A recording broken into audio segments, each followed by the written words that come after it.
Hello, everybody. My name is Natasha Phipps. I am the CEO of WealthShare, and we like to do these type of webinar events for a couple of reasons. One is to share what we are learning along the way, to share some tips and tricks, and also just what we're learning out there in the market. A lot of the WealthShare investors are also active investors themselves, and so we hope this brings you some value tonight. And then we will also just have a quick overview after Kayleigh goes about WealthShare, who we are, what we do, and see if there's any questions around the WealthShare model or the opportunity with WealthShare. So tonight, what we wanted to do was, and I always get asked, yes, this will be recorded. If you have to hop off, that's no problem. It will go onto our WealthShare YouTube channel. And we will also send out the recording to everyone that registered for the event, because often times people want to rewatch it later. So we will send out the recording. And yeah, tonight what we wanted to talk about was really the tenant side of things. So Kayleigh Forrest is here with us this evening. She's a licensed property manager, and she does all of our leasing and property management for us. And really why it is so critical in the multifamily space to be really dialed in on your management is that is how money is made in the multifamily world, is ensuring that you're managing your expenses as best you can, you are managing your income as best you can, and really good management is the key to all of that. So thanks for being here with us tonight, Kayleigh. Yeah, no problem. I am happy to be here. Yeah, like Natasha said, my name's Kayleigh and I'm the property manager for WealthShare. So yeah, super excited to be here and share some information that hopefully is beneficial to people. But yeah, we can go ahead and get started on this presentation here. So yeah, we just put together this little presentation to help ensure that everyone can hopefully find the best fit for their rental property. So just a little bit of a brief overview on some of the key points that I just wanted to touch on today was going to be why it's so important to screen your tenants, the benefits that you're going to see from successfully doing so, then the process of just pre-screening them, and then so on with the rental application itself, as well as credit checks, and then going ahead and verifying their employment information, any rental history, and then actually going ahead and deciding whether to move forward with that applicant or not. So we'll just move along here. So some of the important reasons of why you should make sure that you're screening all your tenants is going to be reducing the risk of problematic tenants. You don't want to be putting in tenants into your building who are going to create more of a hassle for you in the long run. You want to be essentially making sure that they're going to be a good fit for you and what you're looking for in the building, and that they're going to get along well with the other tenants and the environment that you've built in your property. So that's a big one there. And then you want to obviously make sure that you're putting in a tenant that you are trusting and relying on, that is going to be able to successfully meet the rent payments each month. You don't want to be putting a lot of your time into continuously month after month following up on tenants that haven't paid their rent on the first of the month. It just creates a lot of unnecessary work for you. And then it's just a financial loss at the end of the day if you're not able to successfully then collect that rent. And then another one is you want to minimize any potential damage to your property. So you want to be making sure that you're putting tenants in your building that you can trust and rely on and treat your property as it is their own home. Those are the best ones that you want in there. You don't want to have to worry about costs associated with any damage there. And then some of the key benefits that you're going to see from effectively screening is you're going to have a lot higher tenant retention. So if you know you're putting in a tenant that's financially responsible and reliable, then you're going to not have to worry about a couple months down the line continuously always having lease break fees or having to worry about evictions and all that kind of stuff, and putting the time into re-renting the unit again every few months. And again, when their lease is coming up for renewal, if you know that they're a good tenant, then they're a lot more likely to renew as well. And then you're also going to have a much more positive relationship between you and them, which is huge. It makes a big difference for you and them. It is their home, so you want them to feel like they can trust you and you want to be able to trust them. So it goes both ways. So that's a big thing as well. And then just peace of mind. You want to be assured that you're not constantly going to have to be checking on the building. You're not going to have to be fighting back and forth with the tenant over anything from as far as missed rent payments or noise complaints with other tenants and just a lot of negative things there. So you want to make sure that they're a good person to put in. Also, just to hop in, so sorry, Kate, I just want to mention something, because I think we have people from different provinces as well. In Alberta, to manage someone else's property that you do not own, you do need to have a separate license here in Alberta. That's not the same in every province. So if there's provincial differences, obviously we're focused here in Alberta. Just keep that in mind as well. Sorry. Yeah, no problem. Yeah, so then once you start with pre-screening your tenants, obviously the first initial contact you're going to have there with an applicant is when they first reach out to you inquiring about your property. So it's super important from the very beginning to make sure that your ad properly outlines all the property details, it's clear and it's accurate, and then that you're prompt in your responses to them, because that's going to set the expectation from the very beginning.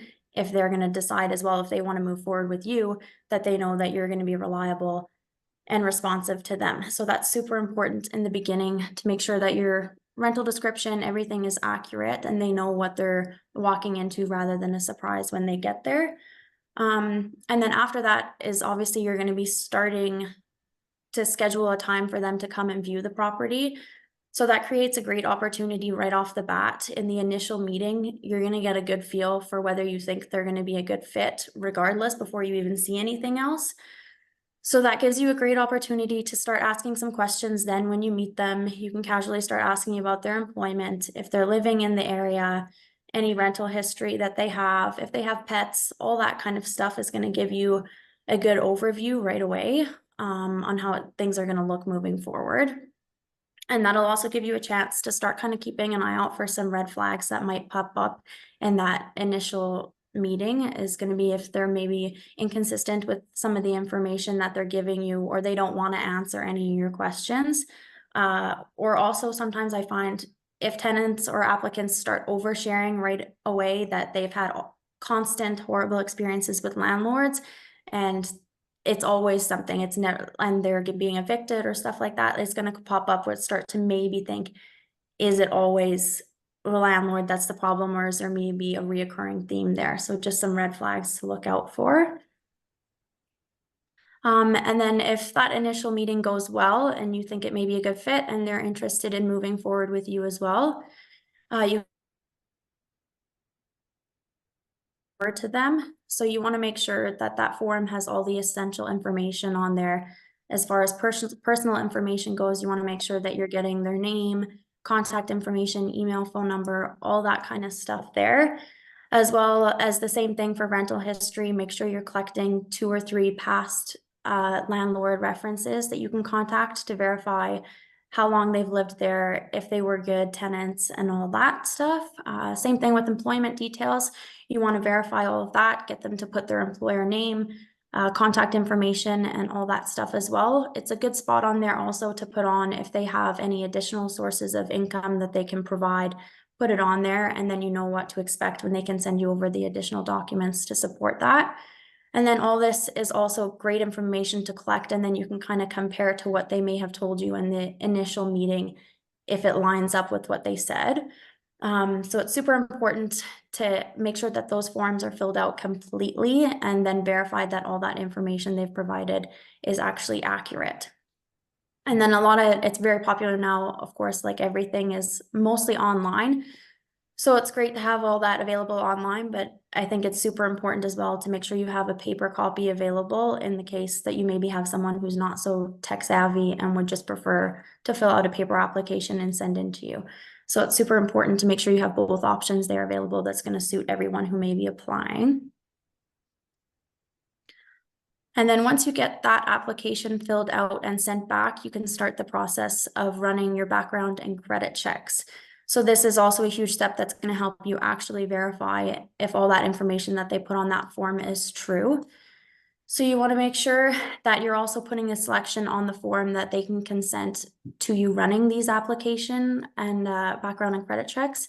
So you need to get their consent there. Once you have that, you can go ahead and start running it. You can check for all kinds of things like their credit score, if they have any criminal activity that's on their file, stuff like that will all pop up.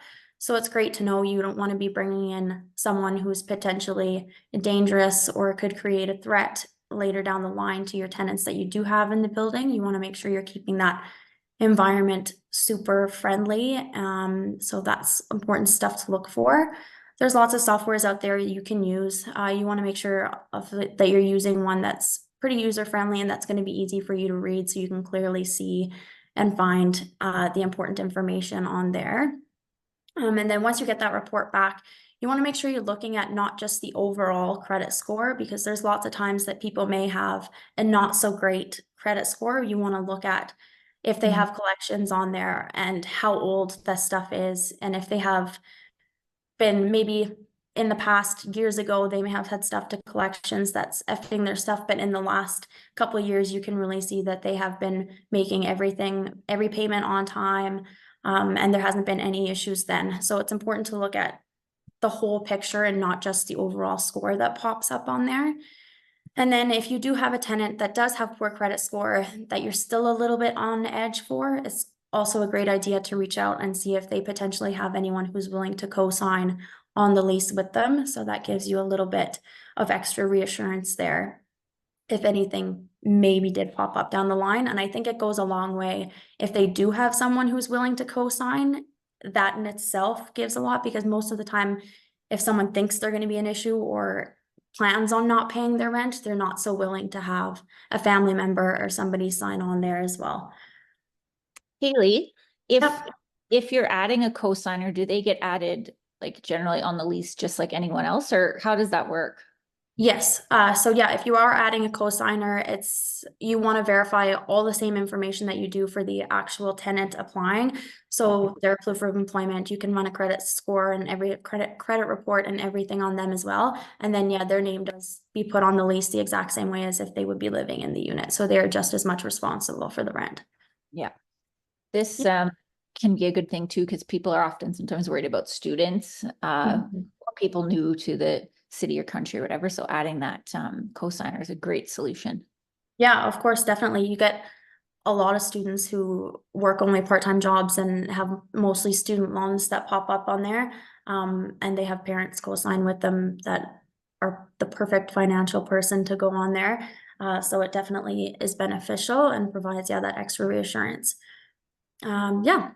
And yeah, then the next you want to verify on that application is going to be their employment and their income. So you want to make sure that everything they've provided is legit and there's no kind of disconnect there. So it's a great place to start by reaching out to their contact information that they provided for their employers, and just verify that they do in fact work there. And then I always like to get at least the last 3 months pay stubs so you can really see that they do have a consistent income to match with what they've said. But in that since you also do get a lot of potential maybe newcomers to Canada and stuff who may just be starting out in a job and may not even have any credit score. So in those situations, it's also great to ask for bank statements that they can provide because they may have substantial savings that they're planning on working with.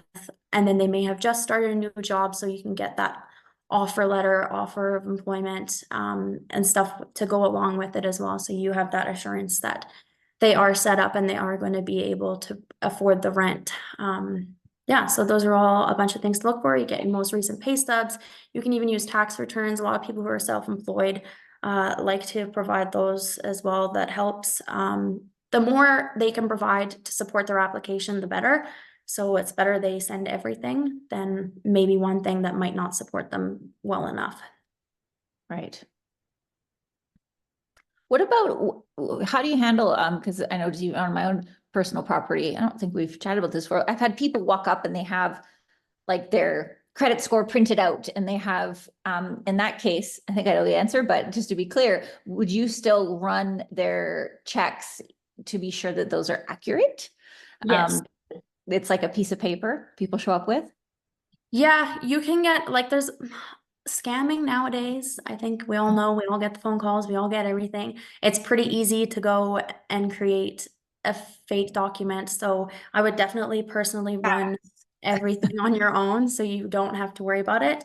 Yeah. 'Cause it's definitely become more and more frequent. I feel that that kind of stuff happens. So it's definitely best. Yeah, it's great. Thank you for giving me this, but also we would like to still run things on our own end so we can verify that that is in fact true.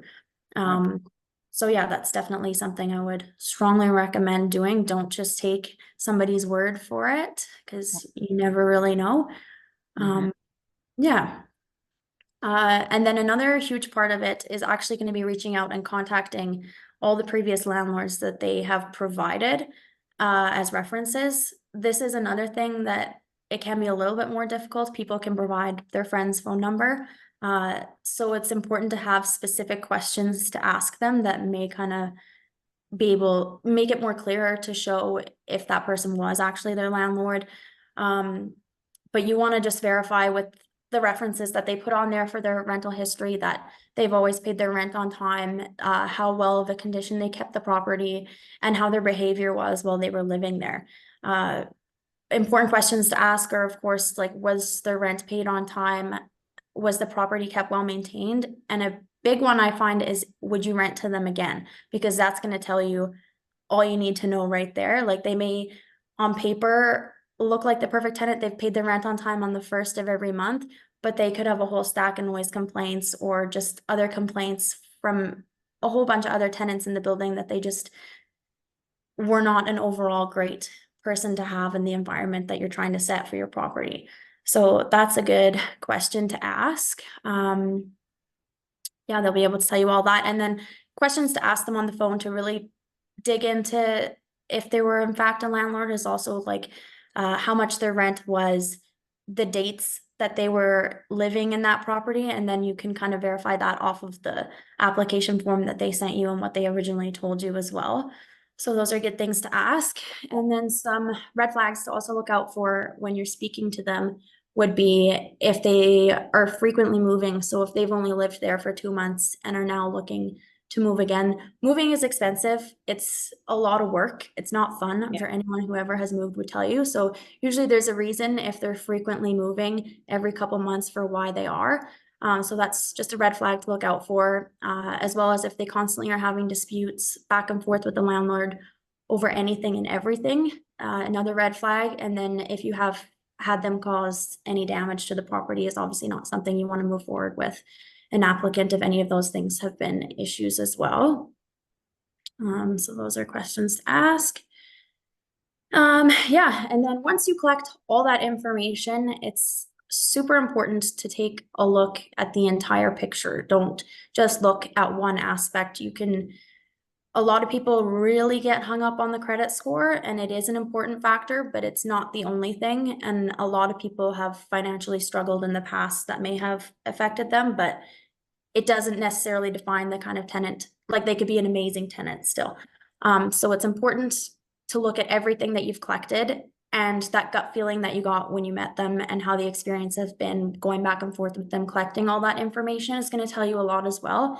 And then you can make a list of all the positives and the negatives to kind of compare and see if you think they're going to be a good idea to move forward with. And then once you come to that decision, you're going to have to reach out to them, either accepting their application or rejecting it. Either way, I think it's always great idea to have kind of a standard letter or email that goes across to anyone that applies. So it keeps things fair, it keeps things simple, and it's very clear in the message that you're sending. So whether you decide to accept them, I think it's important to have a standard email that goes out, congratulations, we're moving forward, we're excited to have you, and then outlining their next steps as far as paying a deposit, signing their lease agreement, organizing a move-in, and then if they have any utilities and stuff to set up, make sure, same as tenant insurance, make sure it's all clearly lined out for them, that they know what to do moving forward. And then same thing if you're going ahead with rejection. I think a standard letter or email that goes out to them, letting them know, like, thank you so much for applying. Unfortunately, at this time, we won't be moving forward. And then you should also be prepared to offer a reason if they're rejected. Sometimes they do come back and ask why, but it's super important to make sure that the reason that you're giving them isn't just, oh, I didn't really like you. I didn't think it was a good idea. It has to be legal to move forward with. You can't just decline someone just because for no reason. Discriminate. You can't Yes, discriminate. discrimination. So that's all super important. But it's definitely a good idea to have a standard email in your drafts that goes out. Either way you want to go with it. But yeah, that's kind of what I have put together.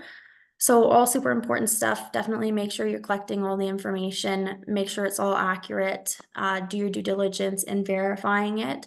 You want to make sure you're putting a financially responsible person that you can trust in your home, and that's going to take care of your property as if it was their own. That's the best way that you can kind of move forward with protecting your investment.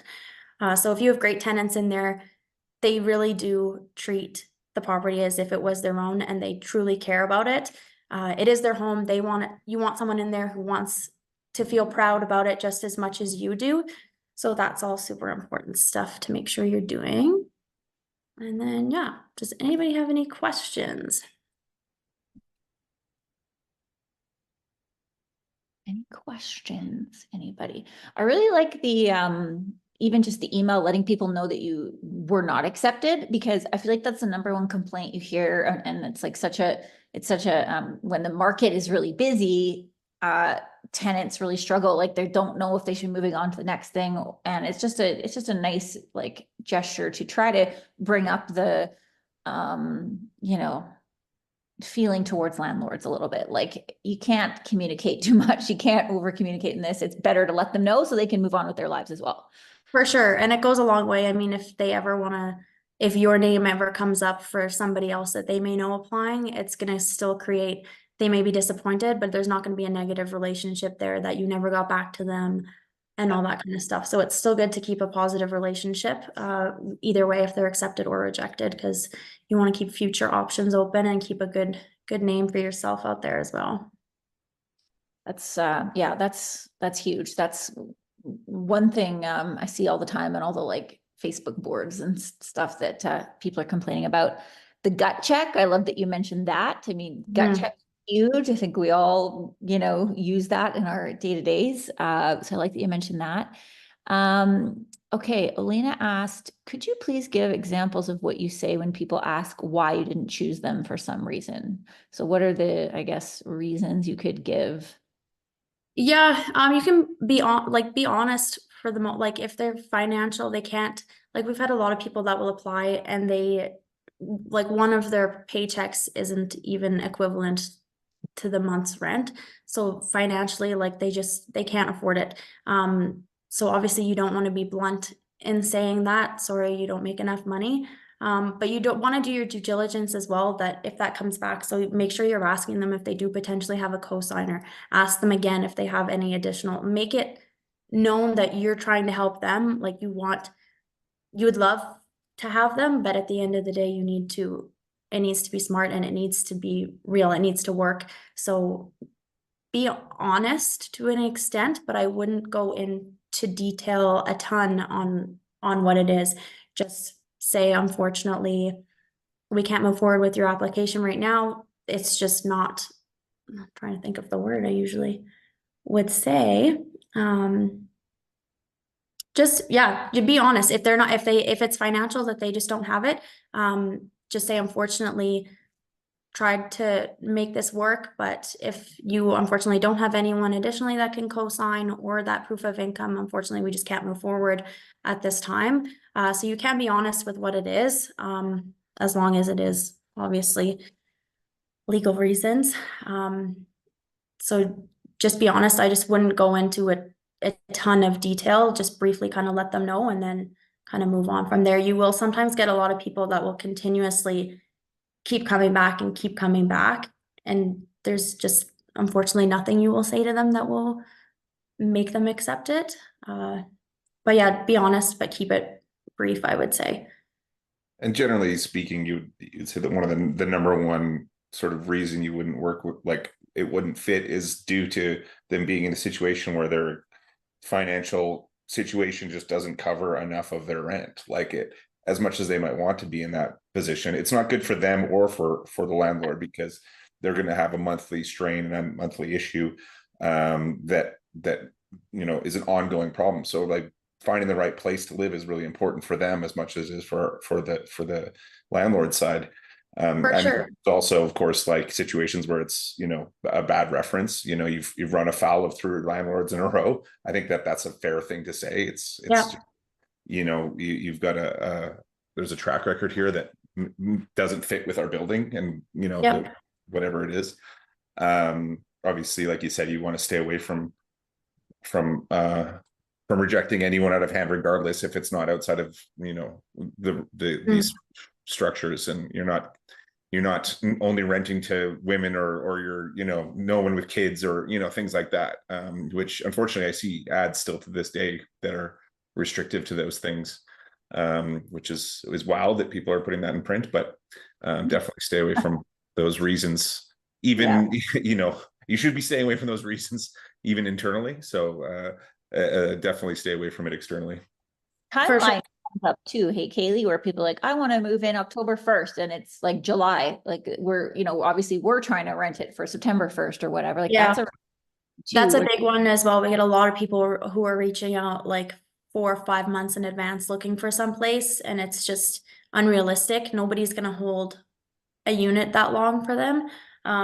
So you just also like you want to work with them the best you can and let them know that as well. Like if it is financial or they are looking for further down the line, let them know that you are more than happy to reach out and let them know if you have another unit that opens up or another building that may be more in line with what they're looking for. And you can definitely tell them you'll reach out and let them know if something that's more suitable opens up for them or closer to when they're looking as well. yeah.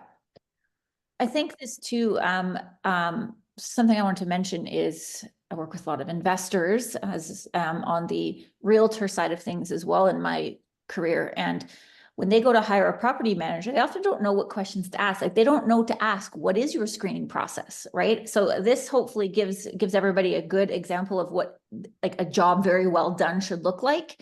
All of these things should be considered. And then when you, as the owner, are getting the information from your property manager, these are the types of questions you can be asking as well. Like, was this done? Was credit checks done? Was references done? Because it's not necessarily created equal everywhere you go in terms of what the screening process might look like or what the due diligence process might look like. Yeah, I think that's a really good point. And I think it's an important thing where, as we kind of go into the WealthShare presentation fully, the due diligence side of this, like it's come up a bunch of times. It's so important to do your due diligence at this stage in it. And I think sometimes investors do all this due diligence looking at the asset and then stop doing the due diligence once it comes to the tenants. You've acquired this thing, you've put all this work into it. And so now it's take a step back, pass it on to somebody else, or just get the first application in and then it's done. And then you can, move on. Well, if the due diligence you're doing at this stage is just as important, finding the right person for your property, knowing the part of town that you're in, knowing the economics in the area, all these sort of things are super important when finding the right tenant. You can't expect, in a 1-bedroom condo, to be having a doctor couple that works an hour away and is making, substantially more revenue than you're charging for rent or something like that. Like it's a really important part of the due diligence when you're assessing your property. And I think sometimes that gets missed. And that's something that's obviously really important to us, is that due diligence continues beyond the asset evaluation. And it goes into the tenant evaluation, and then that's an ongoing thing, right? You're buying these assets often for a long term, so it's not just the one tenant's in and then it's done and you step back. It's an ongoing, every time there's a renewal, for every door that you've got. If you're not continuing that due diligence, you're not doing this asset you put all this effort and energy and money into, the right service. Yeah, really, really key. And Another thing is just even if you have one property, you really want to be running it like a business still. So I wanted you to touch on that, Kayleigh, when you're screening. I mean, there's a lot of emotions that come up too. Like this is emotional for people. There could be, very heart-wrenching reasons why they're moving or why they need to break the lease or why they need to do whatever. And I always tell people, like, obviously most people want to help people and that's in our nature, but at the same time, that's also a good reason why you need a property manager, to have a person in between this for you if you're the homeowner. But like, can you maybe talk about that? Like, how do you deal with that? Because that is something that comes up time and time again for investors. Yeah, it's a big one. It's huge with applicants, and then as well as your tenants, like you said, from when people are applying and they're coming out of a bad situation. And like I can't even count how many people I've been doing showings with, and they just start crying in the middle of it because they're moving for such an emotional reason in their personal life, and it's tough. But you still need to make sure at the end of the day that they're going to qualify, because it's like Rodney said earlier, it's not going to be beneficial for you or them if they're moving in and then they're having to move again in 2 months because you end up having to evict them because they can't live there. It's not going to make either person's life any easier. And then as well as when it comes to people breaking their lease, it's super difficult. I'm a person who cares. So you get a lot of people coming to you and they have all these sad stories of why they need to move. And I'm sure a lot of the time it's true, but when you get into this industry as well, people also say anything and everything to try and get out of the penalty of breaking their lease. So it's difficult, because then once they come to you and then you go back to them again, you say, I'm sorry, but unfortunately, these are the terms of your lease and I can't do anything about it. Then they don't like that answer, and that's when they turn maybe not so nice, and you kind of have to be firm with it while still definitely trying to be compassionate with them. Like, I'm sorry, I truly am, I really do care, but at the end of the day, you signed the lease. There's nothing that it is a business. People definitely forget that. It is a business. We do care. We do value our tenants, and we're definitely more than willing to work with them. But there's just some things, unfortunately, that you can't just let everything go, because then every single tenant is going to come and do the same thing. And that's just not feasible at all. So you do need to be firm, but definitely have that compassionate side with them as well. Yeah, really good points. It's at the end of the day, it's not going to do anybody any favors, like you said.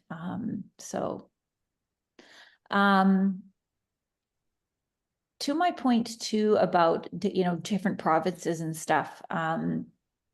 If you are in like Ontario, for example, I know realtors do a lot of like leasing and property management, or they'll do just the leasing, put a tenant in, and then you kind of take over the property. But it's interesting that Ontario is so restrictive for a lot of their landlord tenancy laws, but then also has the least, like, zero legislation around what a property manager should be educated on. So it seems all very backwards to me. But so, when you're out there interviewing a property manager, these are the types of things, you should be asking them, of like, how would they handle these types of situations? And Kayleigh always handles herself so well, but it is hard. It's a hard job. It can be very, very challenging and very emotional. But at the end of the day too, usually the people who are, if they start kind of getting on your emotions, they also then start, like, they just take more and more and more, which is really the hard part. But I think that was awesome in terms of screening. Is there any other questions from anybody? I thought I saw a hand thing go up, but maybe that was me for my talking, because sometimes that does that too. I just wanted to add to that about not all property managers being created equal as well. Like, I think that's a super, super important thing to remember. There's a cost associated with property management, of course, but that can be the best money you've ever spent if you hire the right property manager, especially if you're trying to expand your portfolio or change your lifestyle or whatever your why is to getting into real estate. There's a reason why Kayleigh was our first hire, because she brought such a strong skill set to the team, and because it's such an important role in the WealthShare portfolio. But not everybody is that qualified, or that has the human element, or whatever it might be that fits with what you need. It's it's a difficult job. But when it's done right, it is maybe the most valuable thing that you have going. So, you know, knowing what's going into the property management is very important when hiring a property manager. If you don't know what they're doing, it's almost impossible to correctly hire, because your reference point is just gone. So making sure that you do the time there is a stitch in time there is worth everything. And just to add, like, to your point there, that there is, you know, in Ontario, the regulations are so different than here, and yet the rules are stricter. So it seems a little bit odd, but that's the way it is. So just if you are looking in those markets, you have to be even more sure that you're finding someone that's really in tune with the laws, knows what they're doing, and is taking that extra time due diligence wise to make sure that you're getting the right tenants in your building. Awesome. Okay. Any other thoughts, questions? I'm just going to switch over to my other slides. Is there anyone here self-managing their properties right now? I was curious on that one.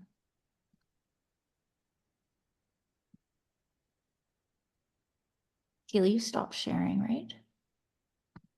Yeah, I don't think I am Got anymore. one that is, I don't know why it's one did message that they are self-managing. who are self-managing. Okay. And what province, Edgar?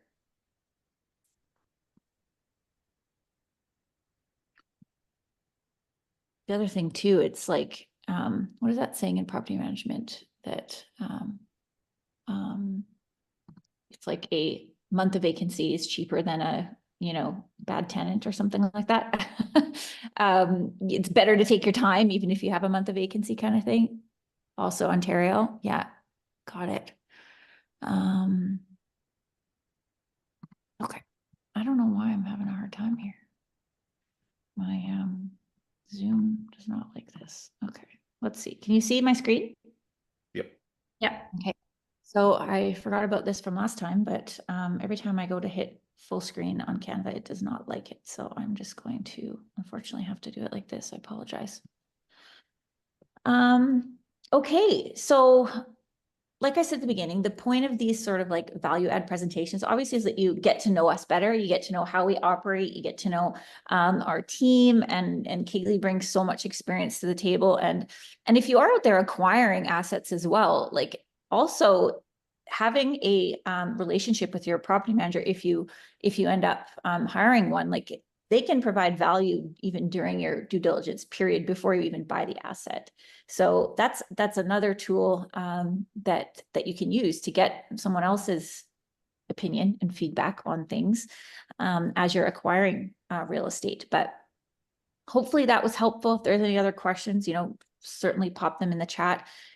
It's 6:39, so I won't be too long. I'll try to keep this as brief as possible. But what I wanted to go over quickly is just what WealthShare offers, why we are different than other sort of passive opportunities out there in the marketplace. And if you don't want to be managing your own properties, you don't want to be doing any of this, that is what we bring to the table. Investing with us gives you access to us as your team, taking care of your investment for you. And that's really, really what we bring to the table and what we love about what we have to offer. So before I get started, I do have to showcase our extremely lengthy disclaimer, which you can find on our website at wealthshare.ca if you wanted to go review it.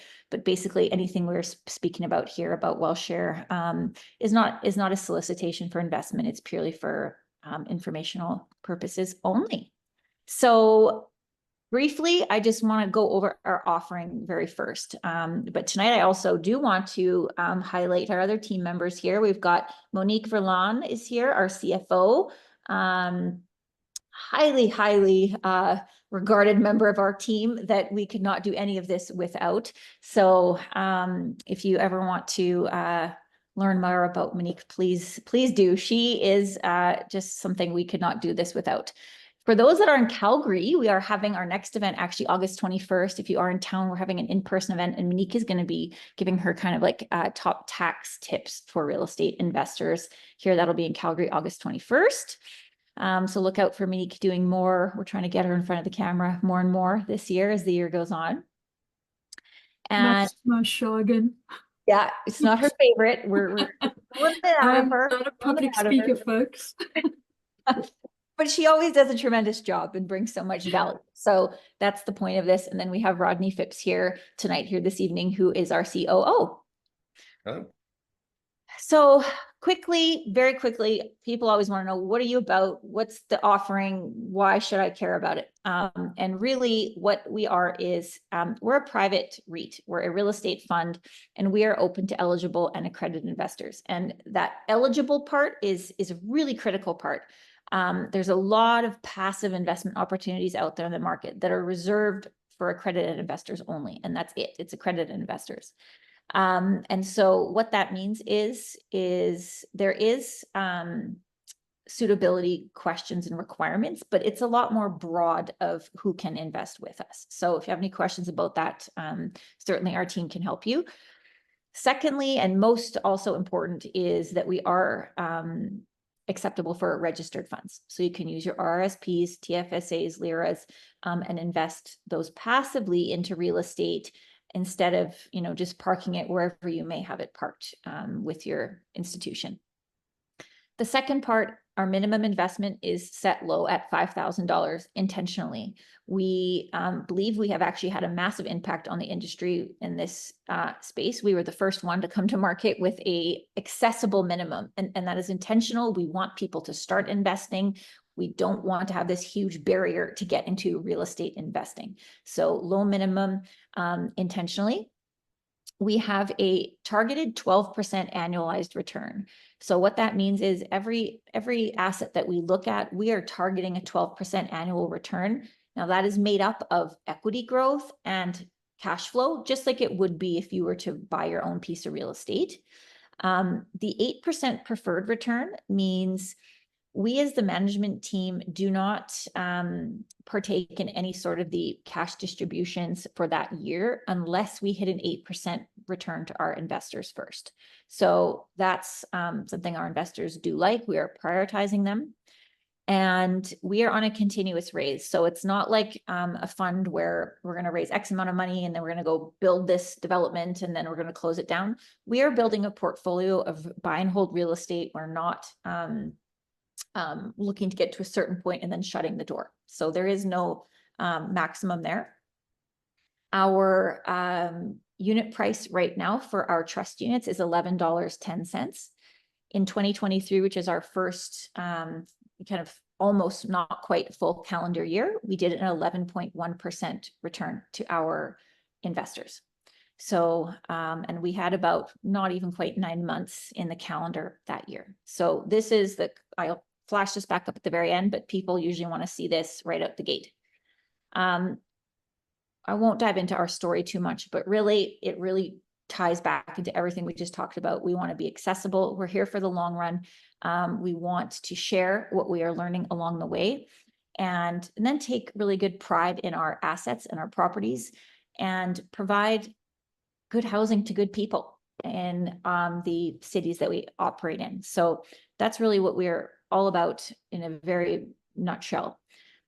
Quickly, I just want to kind of point out what we are. What is a REIT? There's lots of also mutual fund trusts out there in the world now, and these terms are sort of interchangeable, but a real estate investment trust, it's really just a way to allow resources to be pooled by multiple investors. So it's a passive investment for our investors, and we pool their money and we buy multifamily assets. That's what we are doing with the capital, but there's all types of different REITs out there. And you invest in units in the trust and benefit from the portfolio as it grows long-term. This is obviously passive way to invest in real estate, which is a huge benefit. A few other benefits are we are registered with the Canadian Securities Administrators, and that does bring a lot of eyeballs to what we are doing, which especially in the last couple of years, I know there's a lot of volatility sort of out there in the real estate space. That does bring our investors comfort. We have to do an annual audit, which, don't speak to Monique during that period of time because it is very, very intensive. It's very intensive and it's very detailed and thorough. And that is there for good reason, to protect our investors, to ensure that we are doing what we say we are doing. And so, as an investor, what happened that year, and as a result, to see how we are doing as your management team. Other benefits of the REIT, of course, which we talked about, is there's some tax efficiencies you can look at, speak to your accountant about how you can use registered funds to invest, to defer your returns for distributions possibly. And a few kind of next points, which is really important, is being able to access investments that you wouldn't be able to access on your own. And this is a big thing, and why people are excited about WealthShare specifically is I get asked all the time, how can I invest with you, or can we partner, or what can we do together? And this is a way that that you can invest with us passively and in a way that's very accessible. And it also allows you to get into other geographic regions or asset classes that you might not be able to, whether it's WealthShare or another fund out there. It's very difficult to do it all yourself, and this is a way that you can do that. So we are here in Alberta. We are focused on investing in Alberta and the prairies, and a lot of our investors are not here in Alberta. So it's really beneficial for them to be able to get some capital to work, to diversify what their investments look like by geography or asset type, or even timelines as well. So our strategy at WealthShare is pretty simple. We are really kind of the boring thing.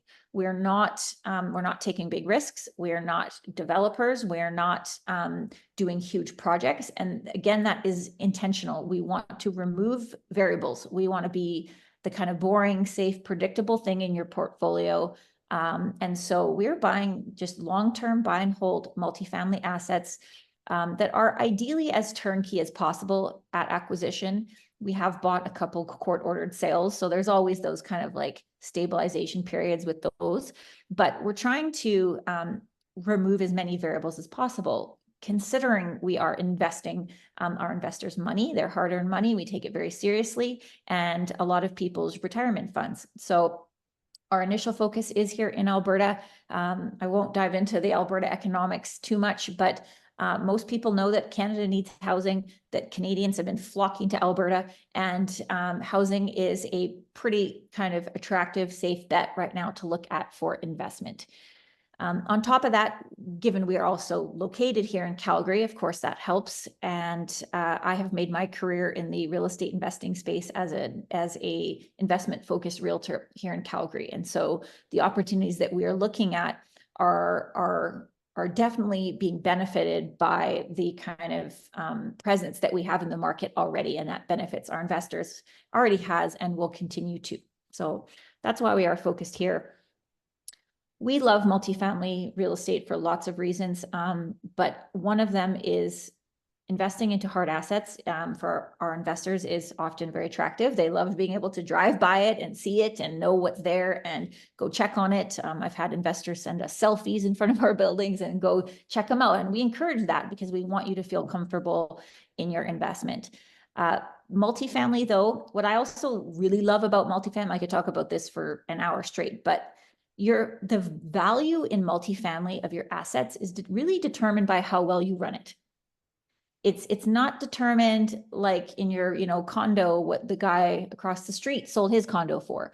It's very much determined by your net operating income. And that is really the opportunity. That is why Kayleigh's hard work is so important, because your value is determined by your net operating income at the end of the day.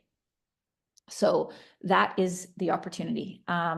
The great thing too about multifamily, as opposed to just single family residential, is you do start to see some really great efficiencies as you grow, and economies of scale as your unit numbers increase. Just, basic things, even just like insurance costs. If you have one property versus someone who has 10 or 20, your insurance expenditure is going to look very different. So those economies of scale get quite exciting the more that we grow.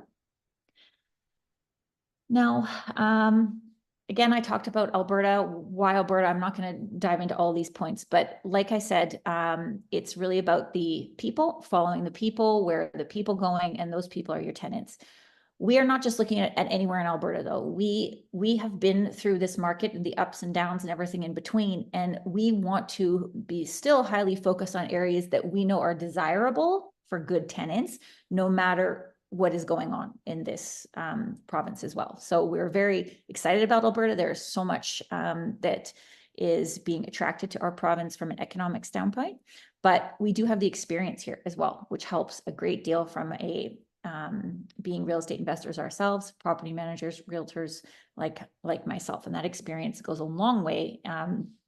And a really good example of that is someone sent me a building a couple of weeks ago, and we also looked at one too, and there was barely any parking in this entire building. And okay, right now when the vacancy rate is pretty well, not low, it's nothing. Maybe that's fine, but I know if vacancy starts to climb up and it's at a more reasonable level, that is going to be the first, asset that struggles in their portfolio, because parking in Calgary, in Alberta, is very important, and everyone has a car here. So little things like that we know from our experience here in Alberta. So our initial portfolio, I don't have time to dive into these things, but these are the assets that we are managing right now. This is the kind of building that started it all, and we learned a lot along the way when it came to the Bergen. This is a 21-unit building in Mission in Southwest Calgary. This is the first acquisition that we made. This is an apartment style building, but what we liked about it was that it was quite new. It was only a couple years old. It stands out. It attracts a beautiful tenant profile, and is in an area that's desirable no matter what. Our second acquisition was a townhouse acquisition. So this is called the Winston. This is 19 townhouses in Southwest Calgary as well, in Windsor Park. And townhouses are nice as well. There is no elevators and common areas for Kayleigh to worry about. And we absolutely love this project as well. It was also a court-ordered sale. That's not just, we're not just buying court-ordered sales, but it just seemed that's kind of what happened. It was the same developer who we liked the first asset that we picked up, and this is the second one. And so, yeah. Oh, sorry. Before you move to the next one, I just was going to say, just because of the topic of today around, property management and analyzing tenants, when we took over the Winston, there was 4 unfortunate parties that had been sort of duped into renting in the building. The previous owner did not have any scruples about signing them to some very interesting tenant agreements, and they were way under market rent, and knowing full well that the day we took over the building, all of those agreements were null and void due to the court-ordered sale, and that was directed by the court of Alberta. And so these 4 people, 4 different groups, basically had, were, I think it was about $500 or $600 less than the average rent and less than everybody else in the complex was paying. And all 4 of them had different conversations and had different analysis to do about being in the right place. Was this the right place for them? We had the conversation, they looked at the market rents, and they came back and said, you're right, this is too good a deal to be true. And we helped them get their deposit back, and we went through all that process to get it. But at the end of the day, some of them stayed. It ended up being something they could fit. There was 3 roommates, and their one of them's mom backed them up, and another pair, they left after we gave them, a few months to find a new place to live, and carried on with it.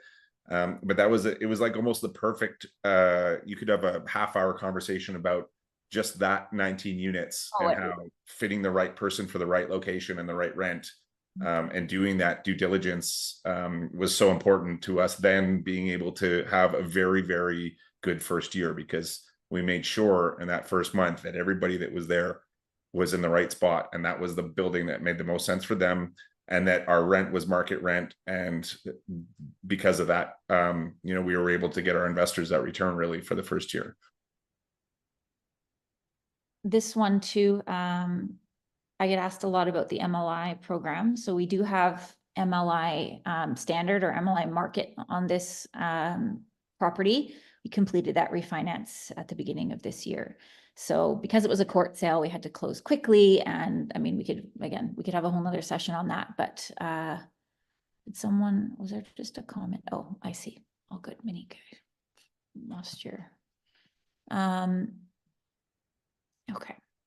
So now I think you kind of get the idea of the types of assets we like when you're looking at these good areas, new or newish, and really that's what we want to continue. Our most recent acquisition did close at the end of March, and this is actually in Edmonton. So we closed on this one. We are 100% occupied. This is 16 freehold townhouses in Stillwater, Southwest Edmonton. This, again, was an opportunity that came through connections. It was new for us, obviously, to go to Edmonton, but we are very happy with this acquisition. Also targets a 12% annualized return. We love that everyone has their own garage. Easy to manage from a standpoint of, again, no elevators, no common areas. Each tenant kind of takes care of their own utilities, and they're brand new. So this is our most recent acquisition, and we are just going through our CMHC refinance on these as well. So that's the most recent thing that we have been working on, and more to kind of come down the pipe. So we don't necessarily, have to buy more this year and right away, but what we are looking at is more of the same. There's some larger assets that we like in Calgary that are apartment style that we are looking at, off-market opportunities that we know will be coming down the road. And we do want to increase our scalability as we continue to grow. So all of that really does depend on fundraising, though, how capital raising goes through the year. If we just hold still with what we have this year, that also works. If capital raising, continues to go well throughout the year, there is opportunities we can easily look at this year. So we're always looking. There is plenty of opportunities out there, and we're ideally looking to get more in each city. We're not opposed to Calgary or Edmonton as well. So this year, what is our goals? Our initial goals, we kind of laid out for the year. We're halfway through the year now, and have, I think, done quite a good job. But what we were looking to, like I said, we had a target raise of $15 million in funds. This year has been challenging on the capital raising front. There has been a lot of volatility out there in the marketplace, but we still, we're really proud to be not cutting any corners, doing everything the right way. We really are slow and steady in everything that we do, and are not in a big rush to make any big changes along the way. We are stabilizing Stillwater, and we're going to continue to grow our investor base. We will surpass 300 investors this year, I would imagine, Monique. Yes, right? Which is pretty exciting. So there's almost 300 pretty soon. I would imagine soon. Yeah. Yeah. It's imminent. Yeah. 300 party. That is something I don't even think that, the three of us have taken a moment to think about, but that shows the support that we have had. We're very grateful for that, investors from the minimum up to, $500,000 kind of thing. We have a wide range of investors. We appreciate them all and need them all along the way. So we're going to continue to grow our investor base. We're going to continue to do these type of events. And then come the fall, we're back on the conference kind of path again. We'll be out there and continue to share our values really of accessibility and transparency to Canadians. So just briefly, I'll put this back up again, the offering kind of summarized, but more importantly, people often ask, hey, what can I do next? Or I want to look at the next steps.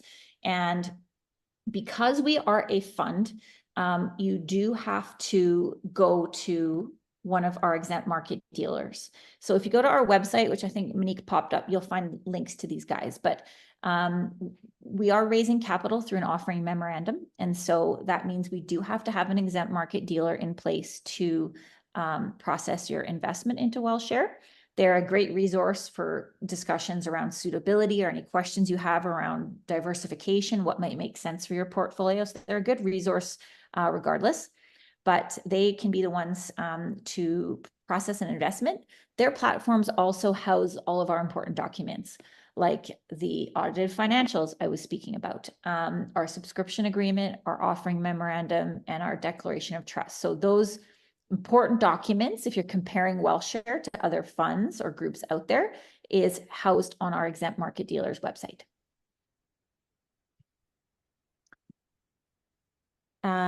Just quickly, what the process would look like if you are interested would be to create your account with either exempt market dealer of your choice. If you're on one or the other already, that's great. To review the documents, the EMD will ensure suitability, which is really, really important to ensure that you're making an investment that makes sense for you. They do a few verification things like your address and driver's license and that. And all of the documents can be signed via DocuSign to make it easy. And if you are using cash, the funds get directly transferred to the EMD. If you are using a registered account, we do also have 3 options of trust companies that you can choose from. We have Olympia Trust, Odyssey, and Western Pacific as well. So you can have your choice of EMDs as well as your choice of trust companies to facilitate your investment. Is there any questions? I know I'm like 2 minutes over on this.